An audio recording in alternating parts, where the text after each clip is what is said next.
जय श्री चक्रधर महानुभाव YouTube चॅनलमध्ये आज आपण देवपूजेच्या संदर्भात माहिती घेणार आहोत। महानुभाव पंथामध्ये सकाळ दुपार संध्याकाळ असा त्रिकाळ पूजा विधी केला जातो। ईश्वर अवताराच्या सन्निधानामध्ये प्रत्यक्ष ईश्वर अवताराचा त्रिकाळ पूजा विधी होत होता, परंतु परमेश्वर अवताराच्या असन्निधानामध्ये तो त्रिकाळ पूजा विधी देवपूजेच्या समोर केला जातो। देवपूजा म्हणजे काय? सर्वज्ञ श्री चक्रधर स्वामींनी आपल्या भक्तिजनांना संबंधाला वंदन करायला सांगितलेलं आहे। परमेश्वर अवताराच्या श्री चरण स्पर्शाने जी भूमी असेल, पाषाण असेल, ओटे असतील, गोटे असतील, जे काही असेल ते वंदनीय आहे आणि त्याचं नित्य नियमाने वंदन केलं पाहिजे, नमस्कारण केलं पाहिजे। हा विधी साधकांना सांगितलेला आहे। आता देवपूजेमध्ये आपण जे पाषाण पाहतो ते परमेश्वर चरणांकित पाषाण आहेत। वेगवेगळ्या तीर्थस्थानांवरचे ते आणलेले पाषाण आहेत। 1650 तीर्थस्थान आहेत आणि ह्या 1650 तीर्थस्थानांपैकी काही तीर्थस्थानांवरती जे काही पाषाण आहे, जिथे परमेश्वराचा प्रत्यक्ष संबंध झालेला आहे, तिथले पाषाण गुरुजन आपल्या शिष्यांना देतात वंदन करण्यासाठी आणि ते शिष्य आपल्या घरी देवपूजा देव्हारा मांडून त्या देव्हाऱ्यावरती ते पाषाण ठेवतात आणि त्याचं नित्य नियमाने दैनिक पूजा विधी करतात। ज्या पाषाणांना स्पर्श झालेला आहे तिथल्याच पाषाणाचं वंदन केलं जातं। जसं श्री दत्तात्रय प्रभूंचं नमस्करणीय पाषाण आहे माहूरगडचा। माहूरला सह्याद्री पर्वतावरती विशेषतळ नावाचं एक तलाव आहे आणि त्या तलावाच्या काठी खडकावरती श्री दत्तात्रय प्रभूंनी सहस्रार्जुनाला वरदान दिलेलं होतं आणि त्या खडकावरती प्रगट होऊन दर्शन दिलं सहस्रार्जुनाला। त्याला 1000 हाताचं वरदान दिलं। सहस्र बाहो होशील, आतुर बळिया होशील, पृथ्वीचे वलयांकित राज्य तुला प्राप्त होईल, असे 3 वर श्री दत्तात्रय प्रभूंनी सहस्रार्जुन राजाला दिले। ज्या खडकावरती श्री दत्तात्रय प्रभू प्रगट झाले, त्याला दर्शन दिलं, वरदान दिलं, तो खडक पूर्ण पवित्र खडक झालेला आहे आणि त्या खडकाचे जे काही विशेष म्हणजे पाषाणाचे तुकडे आणि ते साधू संत ज्यांनी उपदेश घेतला त्यांना देतात आणि ते विशेष आपल्या देव्हाऱ्यावरती आणून आणि त्या ठिकाणी त्याचं पूजन करून त्याचं वंदन केलं जातं। त्याचप्रमाणे डोमेग्रामला छिन्नस्थळी या ठिकाणी श्री चक्रधर प्रभूंचा संबंध झालेला आहे। रामटेक भोगराम या ठिकाणी स्वामींचे संबंधित पाषाण, लाल प्रतीचा पाषाण आहे तो लाल रंगाचा, तो आणून स्थापन केला जातो।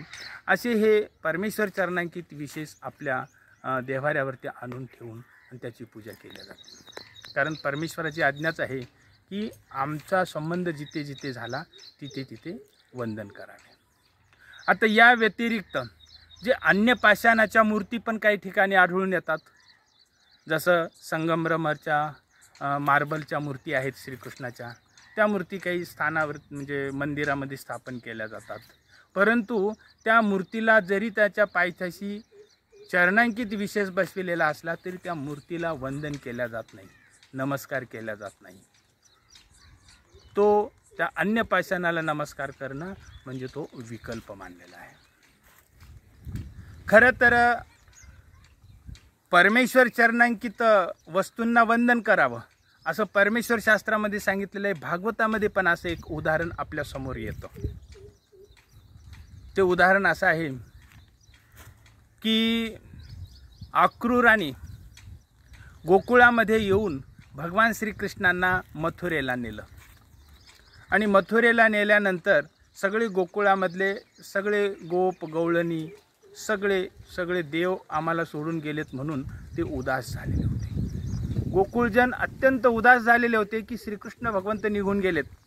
श्रीकृष्ण भगवंत म्हणजे गोकुळवासी लोकांचा प्राण। श्रीकृष्ण भगवंताशिवाय गोकुळ म्हणजे एक म्हणजे मृतवत कलेवर आणि श्रीकृष्ण भगवंत मथुरेला गेले. कंसासुराने अक्रूराला पाठवलं आणि श्रीकृष्णाला घेऊन गेले आणि त्यामुळे सगळे गोकुळवासीय लोक उदास झाले होते, दुःखी कष्टी झालेले होते. आणि मग श्रीकृष्ण भगवंत मथुरेला आले, कंसासुराचा वध केला आणि तिथली सगळी व्यवस्था व्यवस्थित लावली. आणि त्याच्यानंतर मग उद्धव देवाला भगवान श्रीकृष्णांनी बोलावून घेतलं आणि देव म्हणाले उद्धवाला की उद्धव देवा, आम्ही गोकुळ सोडून इकडे आल्यामुळे गोकुळातले आमचे सगळे भक्त दुःखी झालेले आहेत, आमच्या विरहाने व्याकुळ झालेले आहेत. तर तुम्ही असं करा की तुम्ही आमचं हे सांत्वन, आमच्या वतीनं त्यांचं जाऊन सांत्वन करा, असं भगवान श्रीकृष्णांनी उद्धव देवाला सांगितलं. आणि त्यांच्याकडे एक पत्र दिलं. आणि मग उद्धव देव भगवान श्रीकृष्णांची आज्ञा घेऊन गोकुळाकडे निघाले. मथुरा नगरीच्या बाहेर पडले. यमुना नदी ओलांडून गोकुळाच्या रस्त्याने त्यांचा रथ धावू लागला आणि गोकुळ जवळजवळ येत होतं. रथ वेगाने चाललेला होता. उद्धवदेव रथामध्ये बसून आसपासचा परिसर न्याहाळत होते आणि ते गोकुळाच्या जवळजवळ आले आणि त्यांना सगळ्या परिसरामध्ये उदासीनता दिसून आली. त्यांचा रथ गोकुळ ग्रामामध्ये प्रवेशला. त्यांना काय दिसलं, तिथं सगळे गोकुळची लोक उदास झालेले आहेत. त्या गोकुळामध्ये कुणी स्वयंपाक केलेला नाही, चूल पेटविलेली नाही. श्रीकृष्ण भगवंताच्या विरहाने ते व्याकुळ झालेले आहेत. लहान बालकांनी दूध पिलं नाही, गाईंनी चारा खाल्ला नाही, वासरांनी दूध पिलं नाही. ते सगळे गोकुळामध्ये उदासीनतेचं वातावरण पाहून आणि उद्धव देवाचं अंतःकरण भरून आलं. अशा पद्धतीनं तो रथ, उद्धव देवांची मानसिक अवस्था, रथ धावत होता आणि गोकुळामध्ये नंद राजाच्या वाड्यासमोर येऊन रथ थांबला. अगदी भारावलेल्या अवस्थेमध्ये उद्धवदेव रथाच्या खाली उतरले. सगळे गोकुळवासी लोक गोळा झाले. कोणाच्याही चेहऱ्यावरती उत्साह नव्हता, तेज नव्हतं, आनंद नव्हता. सगळे विरहाने व्याकुळ झालेले, दुःखी कष्टी. आमचा श्रीकृष्ण भगवंत, आमचा प्राण गेलेला आहे, अशा अवस्थेमध्ये ते गोकुळवासी लोक दुःखी कष्टी. आणि उद्धवदेवाला त्यांनी गराडा घातला. उद्धवदेव खाली उतरले. त्यांची ती भक्ती, त्यांचं तो श्रीकृष्णाप्रती प्रेम पाहून त्यांचं अंतःकरण भरून आलं. आणि रथाच्या खाली उतरल्यानंतर त्या भूमीवरती त्यांनी धन्य धन्य हे गोकुळ, ज्या गोकुळामध्ये भगवान श्रीकृष्णांप्रती एवढं प्रेम आहे, एवढी भक्ती आहे, खरोखरच हे गोकुळवासी लोक धन्य आहेत. खरोखरच भगवान श्रीकृष्णांच्या सान्निध्याने यांचं म्हणजे जीवन किती पवित्र झालेलं आहे. आणि अशा या भूमीवरती श्रीकृष्ण भगवंताचे चरणकमल स्पर्श झालेला आहे, असा मनामध्ये विचार चिंतन करून आणि उद्धवदेव त्या भूमीवरती गुडघे टेकून बसले आणि तिथली ती माती, त्या रस्त्यावरची माती उचलून आणि त्यांनी आपल्या कपाळाला लावून त्या भूमीचं प्रथम वंदन केलं. त्या भूमीला वंदन केलं की या भूमीवरती भगवान श्रीकृष्णांनी लीळा केलेले आहेत. ही भूमी श्रीकृष्ण भगवंताच्या श्री चरणस्पर्शाने पवित्र झालेली आहे. म्हणून त्या भूमीची रज मस्तकाला लावून त्यांनी वंदन केलं. त्या ठिकाणी भागवतकार म्हणतात की यस्य यस्य परेशस्य चरणांबुज सन्निधी तत्र तत्र नमस्कारो केशवम प्रति गच्छति. उद्धवदेवानी नमस्कार केला आणि तिथं भागवतामध्ये असा श्लोक आलेला आहे की जिथे जिथे परमेश्वराचे श्रीचरण लागले, जिथे जिथे परमेश्वराला वंदन म्हणजे चरणस्पर्श झाला, त्या भूमीला वंदन केले असता, तिथली रज मस्तकाला लावली असता, ते वंदन, तो नमस्कार त्या परमेश्वराला पावन होतो, म्हणजे तो परमात्मा स्वीकार करतो. यत्र यत्र परेशस्य चरणांबुज सन्निधी तत्र तत्र नमस्कारो केशवम प्रति गच्छति. जिथे जिथे परमेश्वराचे चरण लागले तिथं वंदन केले असता तो नमस्कार त्या परमेश्वराला पावन होतो. त्या वंदनाचा स्वीकार करतात. भागवतामध्ये हे सांगितलेलं आहे. आणि म्हणून की जिथे श्रीचरणांकित वस्तू आहेत त्याचं वंदन करावं. महानुभाव पंथामध्ये परमेश्वर चरणांकित वस्तूचंच वंदन केलं जातं. एखादी सुवर्णाची श्रीकृष्ण मूर्ती असेल, पण त्या श्रीकृष्ण मूर्तीला, त्या सुवर्णाला परमेश्वर चरणाचा, श्रीचरणाचा संबंध नसल्यामुळे त्याचं वंदन केलं जात नाही. एखादी मार्बलची मूर्ती असेल श्रीकृष्ण भगवंताची घडवलेली, त्या मूर्तीला परमेश्वर अवताराचा श्रीचरण स्पर्श नसल्यामुळे त्याचं वंदन केलं जात नाही. तर वंदन केलं जातं फक्त श्रीचरणांकित वस्तूचंच. आता ह्या श्रीचरणांकित वस्तू म्हणजे विशेष, त्याच्यामध्ये एक परमेश्वराचं सामर्थ्य असतं. शास्त्रामध्ये सांगितलेलं आहे की अव्यक्त प्रसन्नता परमेश्वर निक्षेपतात आणि मग आपला संबंध देतात. म्हणजे जिथे परमेश्वर अवताराचा, परमेश्वराचे श्रीचरण, ईश्वर अवताराचे श्रीचरण स्पर्श होतो, तिथे परमेश्वराची जी शक्ती आहे, मायाशक्ती, कृपाशक्ती, ही त्या शक्तीचा तिथे काय होतो की निक्षेप होतो. त्या शक्ती त्या वस्तूंमध्ये संक्रमित होतात आणि ह्या परमेश्वराच्या शक्ती त्या वस्तूंमध्ये अनंत काळपर्यंत असतात, अगदी सृष्टीच्या संहारापर्यंत असतात.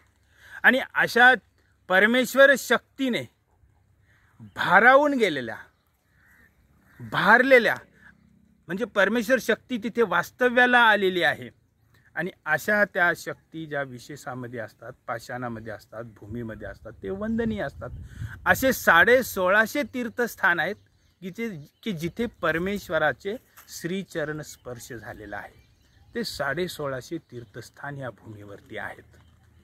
आणि मग हे तीर्थस्थान म्हणजे त्या भूमीला, ती भूमी तिथं आहे जिथं नदीकाठी असेल, एखाद्या डोंगरावरती असेल, एखाद्या दरीमध्ये असेल, एखाद्या वाड्यामध्ये असेल, तर ती भूमी आहे, तिथं जाऊन भक्तांना वंदन करावं लागतं. परंतु तिथे गेल्यानंतर तिथले जे दगड आहेत त्या भूमीवरचे, 1650 तीर्थस्थानांवरचे जे दगड आहेत, पाषाण आहेत पवित्र, ते पाषाण घेऊन आणि भक्त मंडळी आपल्या घरी आणून देवाऱ्यावरती ठेवून त्याची पूजा करतात. काही उत्साही भक्त त्या तीर्थस्थानांवरील पाषाण, श्रीचरणांकित पाषाण आणून आपल्या गावामध्ये मंदिराची सुद्धा निर्मिती करतात. या मंदिराला मांडलिक मंदिर असं म्हणतात. तीर्थस्थान हे स्वयंभू तीर्थस्थान, हे काही ह्या गावावरून त्या गावाला घेऊन जाता येण्यासारखी वस्तू नाही. परंतु त्या तीर्थस्थानावरील पाषाण, ते पाषाण आपल्या गावी आणून एखादं मंदिर बांधून त्या ठिकाणी त्याची स्थापना केल्या जाते. अशा पद्धतीनं मांडलिक मंदिराची सुद्धा निर्मिती आपल्याला केलेली आढळते. या तीर्थस्थानाच्या ठिकाणी जी परमेश्वराची शक्ती आहे, कृपाशक्ती, मायाशक्ती, प्रसन्नता आहे, आणि ह्या प्रसन्नतेमुळं, मायाशक्तीमुळे, कृपाशक्तीमुळे भक्तांना अनुभव येतो. आता एखाद्या घरामध्ये एखाद्याने उपदेश घेतला आणि हे परमेश्वर अवताराचे श्रीचरणांकित पाषाण आणि विशेष हे आपल्या देवाऱ्यामध्ये, घरामध्ये आणून देवाऱ्यावरती मांडले आणि त्या विशेषांची त्रिकाळ पूजाविधी जर करू लागला, तर त्या विशेषाच्या ठिकाणी असलेली ईश्वरीय शक्ती अभिमान घेते, जागृत होते आणि पूर्ण त्या घरामध्ये त्या ईश्वरीय शक्तीचा संचार होतो. आणि ती वास्तू, ते घर, तो वाडा सत्वगुणाने भरून जातो आणि तिथे परमेश्वराचं एक सात्विक गुणांची अनुभूती यायला लागते. आता आपण पाहतो की या कलियुगाच्या देवता आहेत, 33 कोटी देवता आहेत. कर्मभूमी अष्टोदेव योनी अंतराळीच्या ह्या 33 कोटी देवता आहेत. आणि ह्या देवता सर्वत्र असतात. यांचं निवासस्थान कुठे? विहिरीमध्ये, नदीच्या काठी, वृक्षावरती, अशा ठिकाणी ह्या देवता असतात. जालन्याला सर्वज्ञ श्री चक्रधर प्रभू खांडे महानवमीच्या दिवशी नगराच्या बाहेर नागाविहिरीवरती आले आणि तिथं बाईसांनी आसन टाकलं, देव विराजमान झाले. तर त्या पाण्यातून जलदेवता बाहेर आल्या आणि देवाला हात जोडून म्हणाल्या की हे भगवंत, आणि आज महानवमी आहे, नगरामध्ये लोक बळी देतात, आम्ही ते घ्यायला जावं का? आणि देवाची आज्ञा घेतली त्यांनी, देवानी त्यांना आज्ञा दिली आणि त्या नगरामध्ये गेल्या आणि दिवसभर नवमीच्या दिवशी त्या नगरामध्ये फिरत होत्या. देवतांचं वास्तव्य, ह्या ज्या देवता आहेत राजस तामस, ह्या देवतांचं वास्तव्य नदीमध्ये, नदीच्या पात्रामध्ये, विहिरीमध्ये, पडक्या वाड्यांमध्ये असं असतं, वृक्षावरती असं असतं. याच्या व्यतिरिक्त काही भूतसृष्टी आहे, भूत पिशाच. आणि ज्या ठिकाणी एखाद्या रोडने एखाद्या ठिकाणी ॲक्सिडेंट झालेला असतो, त्या ठिकाणी एखादे काही मनुष्य मृत्यू पावलेले असतात आणि ते भूत योनीला गेलेले असतात. ती भूमी भूतांच्या वास्तव्याने असुरी बनलेली असते, नपाळतं म्हणतो आपण त्याला. आणि असे भूतांचं सुद्धा अत्र तत्र सर्वत्र वास्तव्य असतं. पण अशा प्रसंगी आणि जे ग्रस्ताश्रमी लोक आहेत किंवा कोणीही आहेत, जे फिरत असताना दुपारच्या 12च्या वेळेला स्वामींनी सांगितले आवेळ सवेळ आणि दुपार हे तिन्ही वेळेला या भूतांचा संचार असतो. आणि अशा आवेळ सवेळी दुपारी 12 वाजता, पहाटेला, सायंकाळी दिवे लागण्याच्या वेळेस आणि कुठे जात असताना अशा तामसभूमीवरती जिथे भूतांचा पिशाच्यांचा संचार असतो अशा ठिकाणी गेल्यानंतर त्याचा प्रभाव मनुष्याच्या मनावरती पडतो, शरीरावरती पडतो आणि कधी कधी त्या भूतांचा बाधासुद्धा होतो. आणि मग हे मनुष्य ज्यावेळेस घरी येतात आणि घरी आल्यानंतर ते भूत प्रेत पिशाच्य सुद्धा त्यांच्यासोबत घरी येतो. आणि हातपाय धुवून जर ते तसेच घरामध्ये बसले तर ते भूत प्रेत पिशाच्य त्याच्यासोबत बसतं. परंतु ते घरी आल्यानंतर हातपाय धुवून आणि जर ते देवघरामध्ये जाऊन हातसवळे करून आणि तिथले जे विशेष देव्हाऱ्यावरती मांडलेले आहेत परमेश्वर श्री चरणांकित विशेष, ते विशेषाला जर त्यांनी वंदन केलं आणि त्या ठिकाणी नामस्मरण केलं तर ते जे भूत प्रेत पिशाच्य आहे ते मागच्या मागे निघून जातात. ज्या घरामध्ये परमेश्वर चरणांकित विशेष आहेत त्या विशेष असलेल्या घरामध्ये एकतर ते भूत प्रेत पिशाच्य येतच नाही. कारण सर्वज्ञ श्री चक्रधर स्वामींची पैठणची लीळा आहे आणि एका बालकाला भूतबाधा झालेली होती आणि त्याची माता त्याला घेऊन स्वामींच्या दर्शनाला आली. तर ते भूत स्वामींच्या दर्शनाला ती माता आल्यावर ते भूत त्या बालकाच्या अंगातून निघालं आणि एका वृक्षावर जाऊन बसलं. आणि ती माता त्या बालकाला घेऊन आली आणि देवाचं संपूर्ण कृपा झाली त्या बालकावरती. आणि ज्यावेळेस ती परत निघाली त्यावेळेस देव म्हणाले की ज्या रस्त्याने आले तिकडे त्या रस्त्याने जाऊ नका, दुसऱ्या रस्त्याने जा. त्यावेळेस ती म्हणाली का नाही, म्हणे हे भूत तिथं वाट बघत बसलेलं आहे. इथं का नाही आलं, ते म्हणे आमच्या समोर भूत प्रेत पिशाच्य येत नाही. तसं ज्या घरामध्ये परमेश्वराची शक्ती, मायाशक्ती, कृपाशक्ती, प्रसन्नता असलेले विशेष ज्या घरामध्ये आहेत त्या घरामध्ये भूत प्रेत पिशाच्याला प्रवेश नाही, ते येत नाहीत. आणि म्हणून ही देवपूजा आपण ज्यावेळेस घरामध्ये स्थापन करतो त्यावेळेस त्या विशेषामधली जी शक्ती असते, जे सामर्थ्य असतं, त्याच्यामुळं भूत प्रेत पिशाच्याचा कुठलाही बाधा त्या घरामध्ये होत नसतो, त्या घरावरती त्याचा प्रभाव पडत नसतो.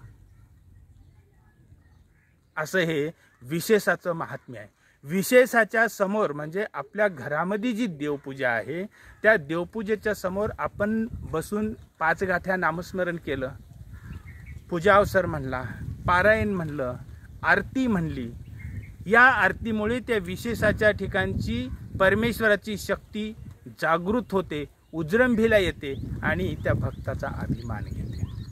आणि ह्या आरतीचा ध्वनी, नैसर्गिक ध्वनी त्या घरामध्ये पसरतो आणि त्या घरामध्ये जितक्या दूर अंतरापर्यंत हा आरतीचा पारायणाचा ध्वनी आवाज जातो तेवढ्या त्या आवाजाच्या वर्तुळामध्ये कुठलेही आसुरी तामसिक शक्ती प्रवेश करू शकत नाही. आपण घरामध्ये आपण बाजारात जातो, बाजारातून आपण भाजीपाला दुकानातून घेतो, धान्य वगैरे दुकानातून घेतो, खाद्यसामुग्री दुकानातून घेतो आणि दुकानातून घेऊन ते घरी येतो. ती राजस तामस त्रिगुणांनी भरलेली खाद्यसामुग्री असते. दुकानात तुम्ही भाजीपाला घेतला, फळं घेतले, ते फळं एखाद्या झाडावरून आले, ते झाडं एखाद्या वेळेस स्मशानभूमीमध्ये असू शकतं, नपाळत्या भूमीमध्ये ते झाड असू शकतं, ते सगळं तमोगुणाने भरलेलं असू शकतं. तिथून ते फळं किंवा भाजीपाला दुकानामध्ये आणल्यानंतर जो विक्रेता असतो तो हिंसक प्रवृत्तीचा असतो, तामसिक प्रवृत्तीचा असतो. त्याचे परिणाम त्या भाजीपाल्यावरती होतात, फळांवरती होतात. आपण ते बाजारामध्ये फळ विक्रीसाठी, भाजीपाला विक्रीसाठी ते बसतात मांडून. त्यावेळेस अनेक प्रकारचे लोक येऊन ते भाजीपाला हातात घेऊन भाव विचारतात, काय किलो दिलं, कसं दिलं, चौकशी करतात. नाही पटलं पुन्हा ठेवून देतात, पुढे निघून जातात. ह्या अनेक वृत्ती प्रवृत्तींच्या लोकांनी तो भाजीपाला, ते खाद्यसामुग्री, ते धान्य हाताळलेलं असल्यामुळे ते राजस तामस बनतं. आणि ते आपण घरी घेऊन येतो. घरी घेऊन आल्यानंतर आपण ते स्वयंपाक करतो. त्याच्यामध्ये राजस तामसता भरलेली असते. स्वयंपाक करत असताना अग्नी पेटवल्यामुळे तिथे सपूर जंतूंची सुद्धा हिंसा होते. त्यामुळे ते खाद्यपदार्थ, ते अन्न तमोगुणी बनून जातं. आणि मग हे स्वयंपाक केलेलं आपण ताटामध्ये वाढून आपण देवपूजेच्या समोर नेऊन ते ताट ठेवलं आणि प्रार्थना करीत ते घास मोडून देवाला उपहार दाखविला, मनामध्ये नामस्मरण करत, तर तो उपहार आपल्या मनातील नामस्मरणाचा सात्विक प्रवाह त्या अन्नपदार्थावरती पडतो. आणि त्या विशेषांच्या शक्तीच्या सान्निध्यामध्ये ते अन्नपदार्थ आल्यामुळे तो उपहार प्रसाद होऊन जातो. आणि पूर्ण तो उपहार ज्या स्वयंपाकघरामधून आणला, ते सगळा स्वयंपाकसुद्धा पवित्र बनून जातो, सात्विक बनतो. आणि त्याच्यामध्ये जे राजस तामस गुण आहेत ते निघून जातात. हे विशेषाचं महत्त्व आहे. आता विशेष आपल्या जवळ साधुसंत सतत 24 तास आपल्यासोबत विशेष ठेवत असतात. काही जण म्हणतात की बा विशेष आपल्या जवळ ठेवलं, मग आपल्याला बाहेर प्रवासामध्ये असताना लघवीला जावं लागतं, इकडे जावं लागतं, तिकडे जावं लागतं, मग विशेष सोबत कसं ठेवावं. परंतु विशेष मात्र सोबतच असला पाहिजे. आता आपल्यासोबत 5 नामं आहेत, पंचनाम आपल्या अंतःकरणामध्ये आहेत. गुरुनी दिल्यानंतर ते नामं आपल्या अंतःकरणामध्ये आहेत आणि ते कायमस्वरूपी आहेत. ते 5 नामं काढून आपण बाजूला ठेवून त्या नामापासून वेगळं होऊ शकत नाही. ते नामं आपल्यासोबतच आहेत. पण त्यावेळेस आपल्यासोबत असताना आपण बाकीचे काही ध्येयधर्म वगैरे करतो तर आपल्याला दोष असं काही नाही. ते पवित्र अपवित्र त्याचा काही तिथे विषय नाही. कारण त्या परमेश्वर चरणांकित विशेषामुळेच आपण पवित्र होणार असतो. आणि म्हणून सोबत विशेष ठेवला पाहिजे. आपण जिथेही जातो तिथे विशेष वंदन करूनच आपण अन्नोदक घेतलं पाहिजे. विशेष हे आपलं संरक्षण आहे. तर असे हे परमेश्वर चरणांकित विशेष. आता बऱ्याच जणांना विशेष पाहिजे असतात. काही जणांच्या घरामध्ये देवपूजा असते, थोडीफार देवपूजा असते, त्यांना वाटतं अधिक देवपूजा पाहिजे. एका तीर्थस्थानाचा एक विशेष आहे, पण त्याच तीर्थस्थानाचे 5-25 विशेष गोळा करण्यापेक्षा वेगवेगळ्या तीर्थस्थानांच्या वेगवेगळ्या लीळेचे विशेष आपल्याकडे असणं हे फार मोठं म्हणजे महत्त्वाचं आहे. कारण आपल्याकडे छिन्नस्थळीचा एक विशेष आहे. आपण त्या छिन्नस्थळीच्याच एका विशेषाचे 50 विशेष करून देवपूजा केली. लीळा एकच, विशेष एकाच ठिकाणचा. त्याच्यामुळे 100 विशेष एकाच तीर्थस्थानावरचे 100 विशेष गोळा करण्यापेक्षा वेगवेगळ्या तीर्थस्थानावरचे, म्हणजे जसं डोमेग्रामच्या छिन्नस्थळीचा एक विशेष आपल्या घरामध्ये आहे, माहूरचा श्री दत्तात्रय प्रभूंचा एक विशेष आपल्या घरामध्ये आहे, रिद्धपूरचा सासासुनांच्या विहिरीवरचा एखादा विशेष आपल्या घरामध्ये आहे, भोगरामचा रामटेकचा विशेष आपल्या घरामध्ये आहे.